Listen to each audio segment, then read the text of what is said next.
Hello everyone, welcome to back my channel. I hope everyone is having a wonderful day. Before starting the video, please go ahead and hit the subscribe button and give this video a thumbs up. In the park, Audra runs into Sally while jogging and talk turns to Amy. Audra says she's settled into the clinic in Boston. Sally's sure she misses Nate, and hopes Holden doesn't find out he's out of town. Audra snaps, "What is it with everyone suspecting something is going on with Holden and me?" Audra coaxes Sally. Sally apologizes for her joke and asks who else thinks more is going on with her and Holden.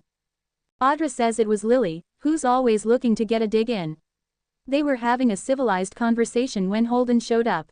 Lily insisted she was lying about their relationship and history.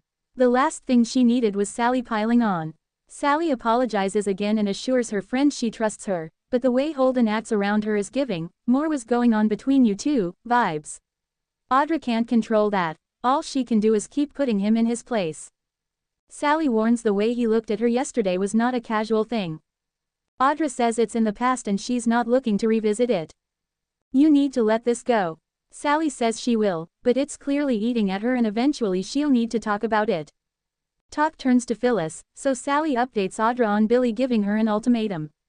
Audra is impressed. Sally didn't hate watching her stomp off. She just wishes he'd actually fired her. Audra suggests she take her advice and be proactive. Sally's not ready to play dirty. Phyllis has been through a lot and is dealing with a lot of trauma. She feels for what she's going through, but she's still Phyllis. Sally knows she'll bring Billy down. Audra can't understand why Billy can't see how toxic she is. Sally's afraid that he sees it, but isn't about to admit he was wrong to choose Phyllis as his partner. Audra's sure Sally can convince him. There are plenty of other people he could build a company with. Sally admits he offered her a position. Audra thinks that's perfect. Sally was tempted but she loves Marchetti. "I love fashion." Audra urges her to think of the power and perks. "How can you say no?" Tessa's metaphor. At Crimson Lights, Tessa's sorry to hear Daniel's still feeling down. She does see an improvement already, he's being honest about his emotions. Daniel's sorry if he's dumping on her. Tessa says that's the only way out of it. The joke about his guitar playing skills and she tells him he needs patience. Daniel asks if she has a miracle cure for it. Tessa advises him to call her when he needs to be reminded to trust the process. She declares they're going to start working on his negativity. "Stop beating yourself up. Think of every day as a step forward." She means him getting past his grief and learning guitar. Daniel warns Tessa he may be a hard case. He tries to be positive by saying that if anyone can help him find a new angle, it will be her. She's up for the challenge and tells him to think of the guitar as a metaphor for life. Learning a new chord is a step forward to finding the life he wants to find. Daniel commends her on her effort. He assures her he's all in. Tessa offers another lesson now. Daniel has breakfast with his mom, but she wants to lecture him. It's a hard yes. Phyllis leaves Billy no choice. At the club, Billy tells Phyllis he won't join her for breakfast and asks if she's okay. She's just excited and brimming with ideas. She's sure Daniel is excited too, he'll be there any minute. Billy's disappointed that nothing has changed since their conversation. Phyllis is worried about him spiraling out like he did in Savannah. Billy says Abbott Communications won't solve his issues. He sits and reminds her of their talk yesterday. If she coaxes him into coming to work with them, it won't end well. "He doesn't want your help." He declares that Daniel isn't distancing himself from the job, he's distancing himself from her. She has to stop smothering him and let it go. Phyllis doesn't think Billy would do this to his own kids, but he insists he'd give them space if they asked. Phyllis doesn't believe him. Billy thinks this is about what she needs. She's been through hell and needs time to heal. Phyllis warns him not to shrink her. Billy says Daniel needs freedom to make choices. He doesn't agree with this full court press she's putting on him. He needs all of her, but all her energy is going toward Daniel. She's left him no choice. He's sorry but she's out. Phyllis can't believe he's firing her. Billy means every word, unfortunately. "I'm sorry, Phyllis." She protests that this would be a colossal mistake. "You need me." Billy agrees, if she was giving him 200% since the beginning. All of their meetings are about Daniel. Phyllis tells him, "You can't fire me. Please, Billy, you saved my life. This company is saving her life." She pleads with him not to take it away from her. He knows she's been through hell. "You need to take some time. They can revisit this in the future." Phyllis doesn't need time, she needs to build this company with him. That will make her stronger. Billy maintains the timing's not right. She asks for another chance, and he refuses. Alone at the table after Billy leaves, Phyllis gets a call from Daniel, who wants to reschedule. He admits it's partly because he doesn't want Abbott Communications stuffed down his throat. He's not working there and that's his final decision. Phyllis will accept his decision if he comes there and looks in her eyes. She wants to see peace. Daniel asks for space to figure this out on his own. Phyllis asks how he'll figure this out.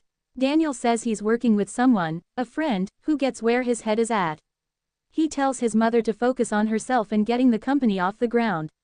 Daniel realizes it's because she was pushing for him to come on.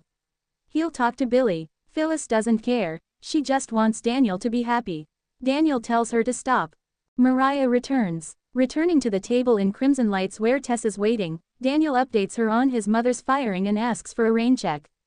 Tessa says, absolutely. She urges him not to lose faith. Everything will work out as it should. Daniel trusts her, more than just about anyone else right now. Daniel walks out and Mariah appears. Tessa squeals, "You're home." "I don't believe it." They embrace. Tessa asks about her trip and Mariah says it was back-to-back meetings. Tessa's sure Sharon's appreciative. They go over how happy Sharon is with Nick and their children in London. Mariah couldn't wait to get home to hug Arya like the world was ending. Tessa notes a change and asks, "Mariah, is everything okay?" Mariah tells Tessa, "I just missed you so much." Tessa asks her to sit down and catch up, but Mariah doesn't have time. She hugs her wife again. Tessa looks unsettled. Mariah says she'll see her at home in a few hours and goes. Phyllis comes into the coffee house and notices Daniel's jacket.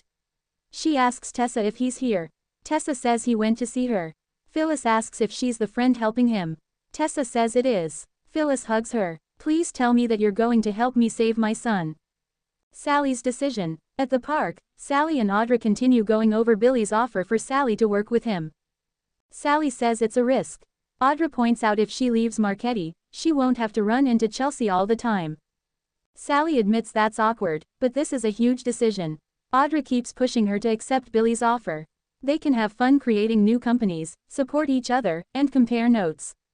Audra teases that if Sally doesn't take Billy up on his offer, she might recruit her to come and work with her. Sally loves where she's at. "I love what I do." Audra thinks the deadlines must make her crazy. She suggests she create a fashion platform at Abbott Communications. Sally admits she's good at this. Audra knows she would kill it. With her as Billy's right hand, Phyllis will be gone for good. Daniel confronts Billy. Billy returns to the club dining room and finds Phyllis gone. He sits at the bar and Daniel walks in. "Billy, what's wrong with you, man? Why would you fire my mother because of me?" Billy asks him to calm down.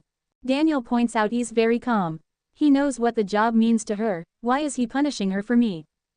Billy appreciates him standing up for his mother, but this is a complex situation.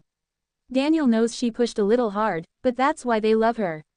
Billy says she left him no choice. He didn't make the decision because he's angry. He can't move forward in this situation. Daniel will talk to her. Just give her another chance. He knows Billy sees the truth. This is about her, this is what she needs. She's counting on this to get her life back. Billy insists he's not giving up on Phyllis, but he can't give her the job back. He's doing what's right for his company, and what's best for his mother. There are things she needs to process. He sees chinks in the armor. "I'm concerned about her." Daniel thinks she'll be fine once she sees he's heading in the right direction. Billy couldn't ask for a better second in command. "Do not do this, Billy." Billy's sorry, but his decision is final. "No one's sorrier than I am." He respects that Phyllis is fighting for her son and believes she knows what's best for him. Daniel sighs, even if she doesn't. Billy won't change his mind. Daniel warns he's making a mistake. Billy doesn't think he is. He's sure Phyllis will come back from this stronger. As Billy's exiting, Sally meets him at the door. She says she's been doing some soul searching. He asks what about. She says, "You, me, and Abbott Communications."